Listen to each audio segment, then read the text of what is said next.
Jain boarding जमीन व्यवहार रद्द, विशाल गोखलेंची माघार. जैन मुनींची भेट घेतल्यानंतर मोहळांच्या गोखले कन्स्ट्रक्शनला सूचना, सूत्रांची माहिती.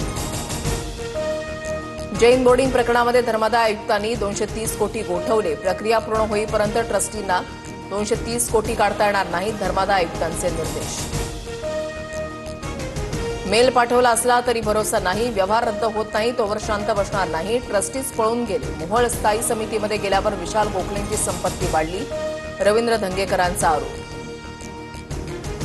आमची लढाई अजूनही संपली नाही, जैन बोर्डिंगची संपूर्ण डील रद्द व्हावी, भ्रष्ट अधिकाऱ्यांच्या विरोधात कारवाई झाली पाहिजे. जैन मुनी गुप्तीनंद महाराजांची मागणी. महायुतीमध्ये दंगा नको, धंगेकरांना सल्ला दिलाय. उपमुख्यमंत्री एकनाथ शिंदेंची माहिती. तर धंगेकर अन्यायाविरोधात लढणारा कार्यकर्ता, भाजपविरोधात भूमिका नाही, शिंदेंकडून कौतुक. पलटण डॉक्टर आत्महत्या प्रकरणामध्ये दुसरा आरोपी पीएसआय गोपाल बदनेला 5 दिवसांची पोलीस कोठडी, लैंगिक शोषण केल्याचा आरोप. महिलेच्या तळहातावरील सुसाईड नोटमध्ये नावाचा उल्लेख. महिला डॉक्टरच्या आत्महत्येशी रणजितसिंह निंबाळकरांचा काहीही संबंध नाही. मला थोडीशी शंका असती तरी कार्यक्रमाला आलो नसतो. मुख्यमंत्री फडणवीसांकडून क्लीन चिट.